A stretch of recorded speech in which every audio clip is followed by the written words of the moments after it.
but it's super not stable job. Never be scared to charge more, because it always like the feeling, what if I'm gonna lose? It's healthier for me and my schedule to work online. Just fail, study, practice.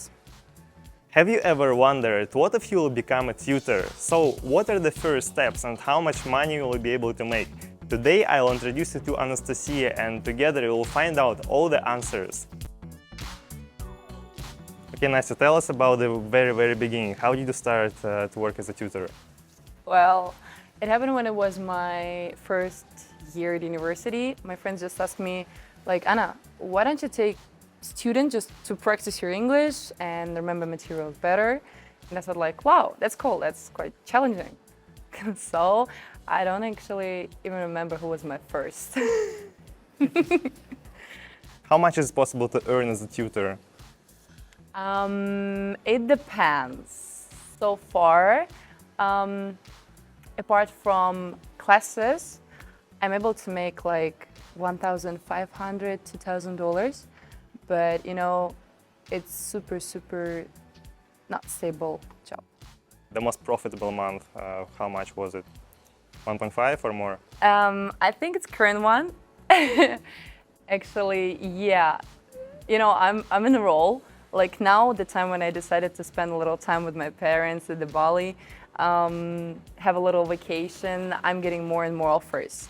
And I'm pretty sure that August is going to be more successful, but for now, it's over 2,000. I know that a lot of people who will be watching this video, they're students, so they visit university or college. So is it possible to be a student and work as a tutor at the same time?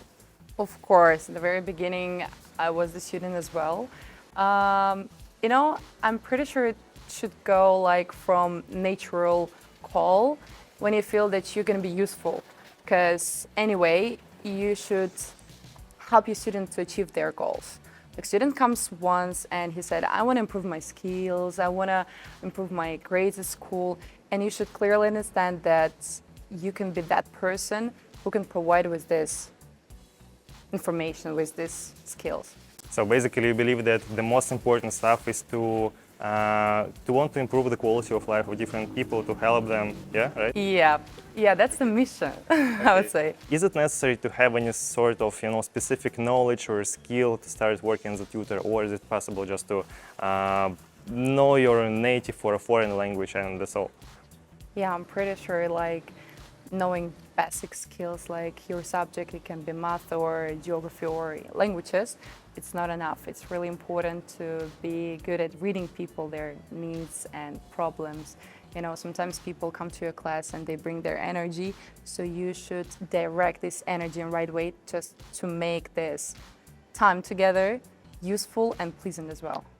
Can you describe just your regular day, working day? What do you do? How much time does it take? Well, actually, in my Instagram, I don't show a lot that I work, like that's amount of hours that I work. Like, I want to show that it's quite easy, but in reality, I wake up, I do my sports like gym or surfing, for example, then I spend like big part of my day having classes. Usually it's up from 2 to 6 hours. A day? I think so, yeah. Yep. And yeah, then in the evening, I like to release my energy, spending time with friends or parties as well. It takes up to 6 hours per day for all the working activities, yes? What about, I don't know, checking the homework, etc., all this stuff? Yeah, the biggest part of that is planning.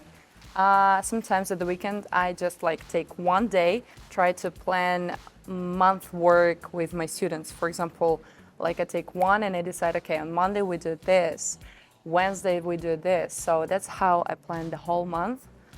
Just checking whether we're able to cover all skills to practice here and there. If we try to compare your working experience as an employee, like previous experience, with working as a tutor with different people who want to learn English, do you feel more freedom? For sure. Now I'm working online and I'm able to work from different places, from gym as well. There was a moment when I was working in cafeteria, in cafe of the gym. and working from some co-workings, even parks, like if you have good internet connection, you feel some kind of freedom. Like for example, I have some assignments in this part of the city and I don't have enough time to get home to have my classes, but I'm able just to grab my iPad with me, my AirPods, and I'm ready for the work. Like technically, I'm always ready for this. It depends on some environment around me, like sounds, people, light as well. Does it mean you work fully remote? Yes, that's it. Now, yes, but I spend a lot of time, coming to my students' places. We met in some cafes as well. I'm pretty sure that working offline is good for the energy, but today people, they don't have much time. They have a lot of stresses, they have a lot of things to do, and they just want to catch this hour or time just to practice a little and be able to be free. Yeah. So I think working as teacher, planning your own work, planning your day, planning to be not dependent on someone is pretty great. Can you maybe describe who are your students, how old are they, from which countries they came? Most of them Russians. Yeah. That's true. Yeah, some Ukrainians, of course, but not foreigners. There are three types of my students. School children, entrepreneurs, and expats. So their needs just to improve skills in school, improve grades at school, to feel comfortable living abroad, and just to have English like extra skill or improve something that they have stopped before. Maybe you have some people who want to improve their English skill in order to be better in business, establish new partnerships, yeah? To achieve some positions in job. For example, there is boss coming in like, hey, you're a great guy, but you need. And here we are, student takes some, for example, months or 2 months of English classes, some kind of short course. I have intensive course as well. So we are working directly on this field. Now it's a tricky question. When you just started, how did you find your first students, clients, yes, and comparing with today, what do you do now to find new people? That was super challenging and awkward sometimes. All entrepreneurs in their way, they say their story, how it was the beginning. So my story started with Avito. I posted some advertisements in Marketplace, let's say that, some chats in social media, and I had the base of Tutors where you post your profile, then you get students and you pay a low fee. So it was good, but for now, I trust Universe a lot. So when I feel that I need a little more income, I just wait and understand that people will come like word of mouth. So I meet different people and say, hey, I'm a teacher. If you need my help, it's like I'm gonna be there. Yeah, for sure. Yeah. Most of them just like random people I meet at parties, parks, cafes, and they send to me their girlfriends, children, some close people, and I help. In which year did you start working as a tutor? Can you remind me? 2017. You have a lot of experience now. 5 years. It's been 5 years. Sometimes it feels like I never thought I'm gonna be so stable to stay in one job. Like I always thought my idea to learn a lot of things, to make money from different fields, but for now I feel that it's my mission. So that's it. According to your experience, what was the most difficult, the most challenging, and at the same time the most maybe, interesting, something that helped you to develop a lot? Yeah, what was that? It always was like a journey. I mean, challenging people, challenging situation, not reasonable price, a lot of things. I think I found psychology is the most challenging thing. Like, as I've said before, reading people is not a skill that everyone has. I mean, you can be good at speaking, but understand psychological and social state of your student is super important. He comes and, for example, there was an example a few days ago, a girl came to my class. She was really pissed off.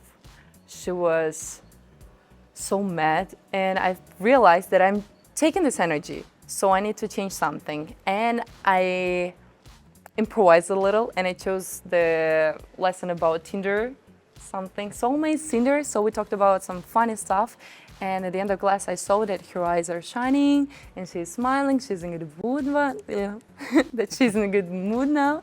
So yeah, it's really, really complicated to leave the class having this feeling that it was just nice chat, not hard work.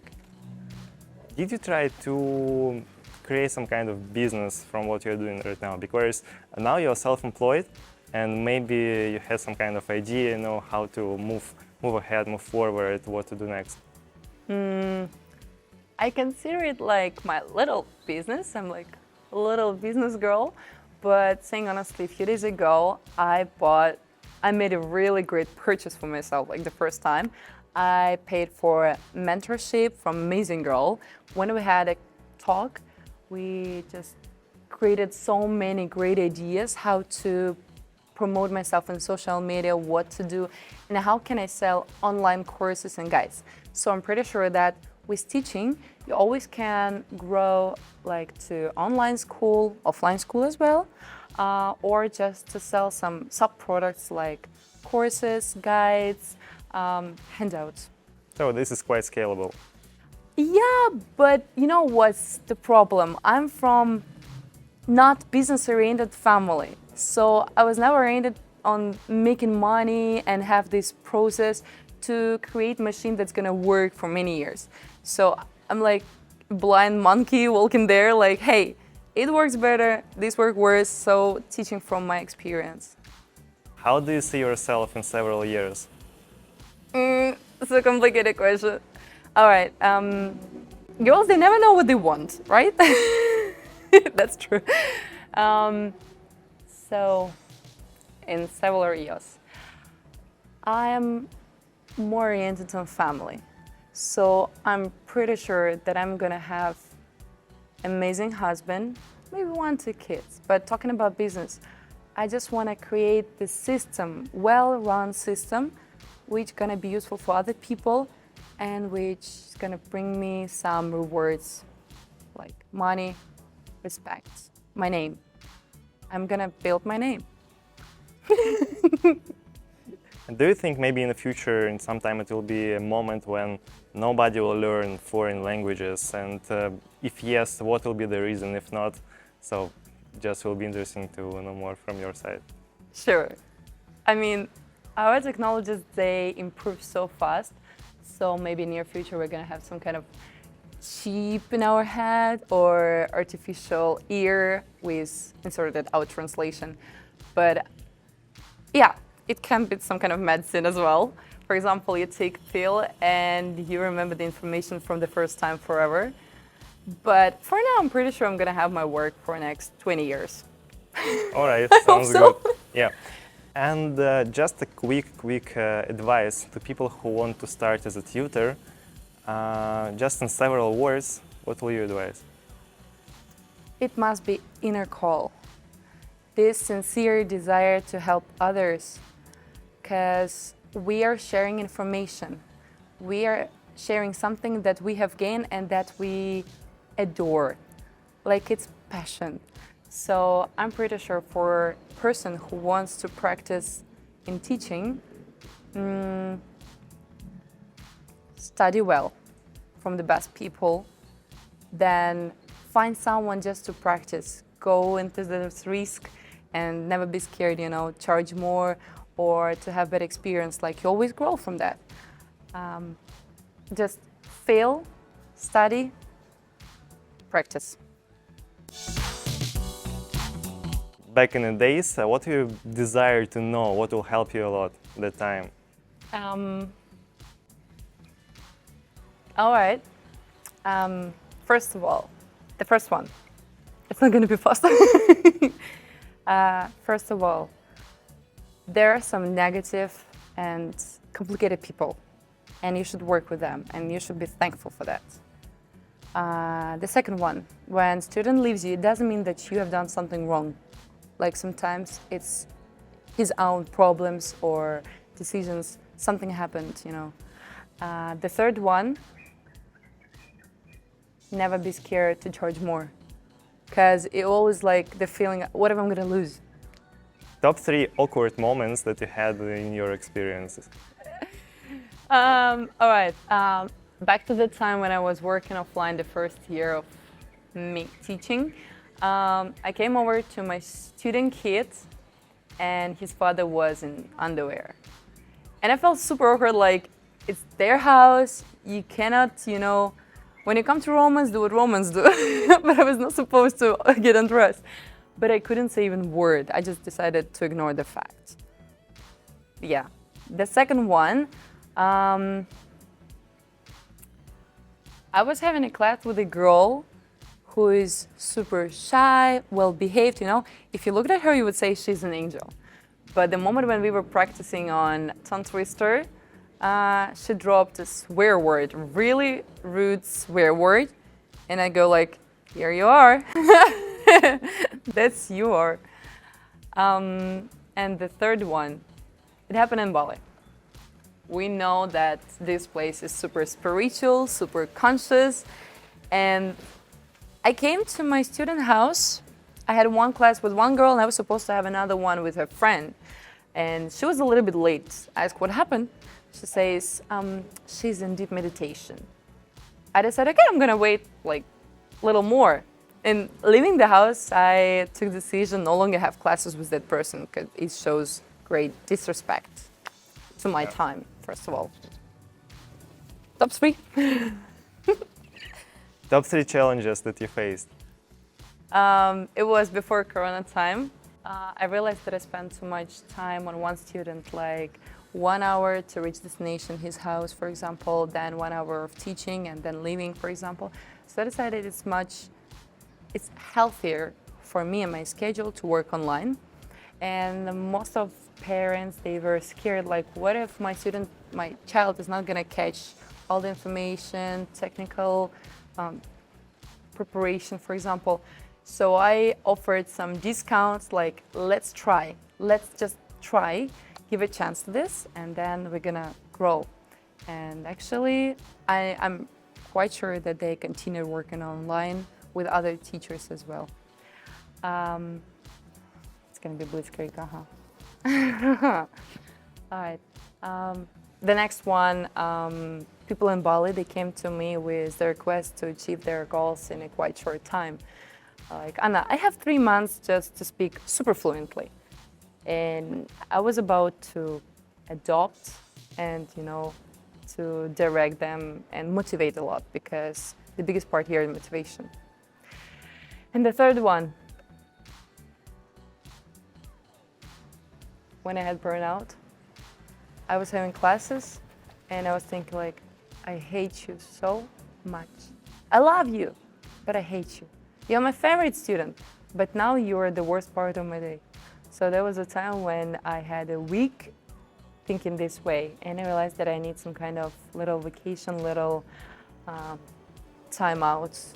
This. What are top 3 things that you actually adore, that you like, that you love in what you're doing? Besides money? It can be money. Yeah. First of all, okay. Actually, when I think of my job, I always remember this exciting text messages like, hey, Anna, actually, you have opened the whole world to me. Or, Anna, I have met a really nice guy and we're going on our 3rd day and I can clearly understand him. Or, Anna, I've decided to enter this university. Or, when my kids, they say, I'm gonna have your lifestyle. I'm gonna be like you. And it shows a lot that you're doing the right thing. Then I really like to have this image of spicy teacher.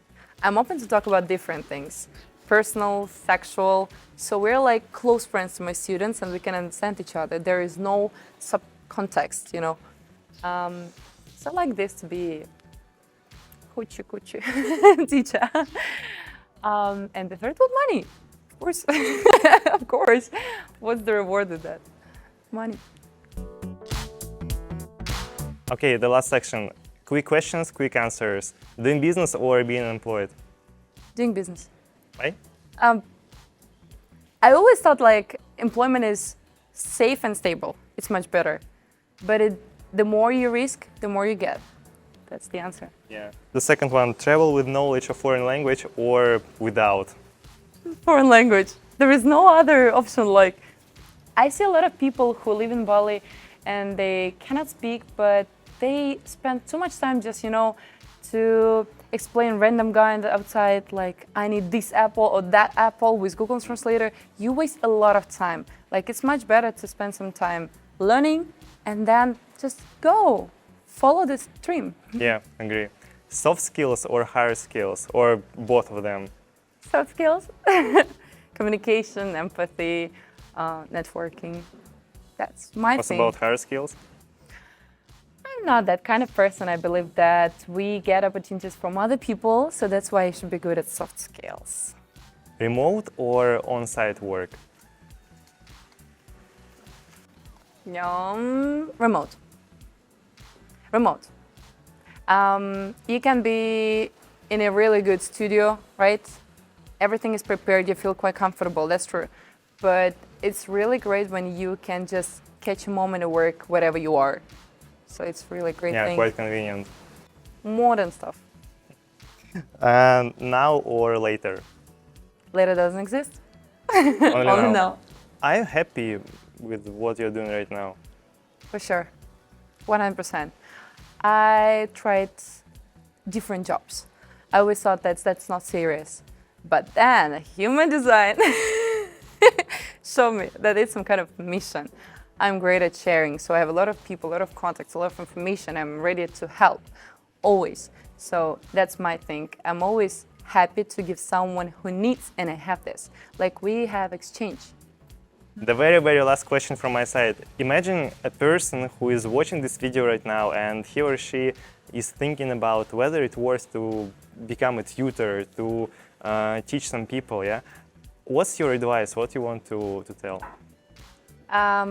First of all, it should be some kind of inner voice telling you that you're enough to help another person in achieving their own goals. And there is really nice quote. What would you do if you weren't paid for this? I would do teaching. Blessing thing.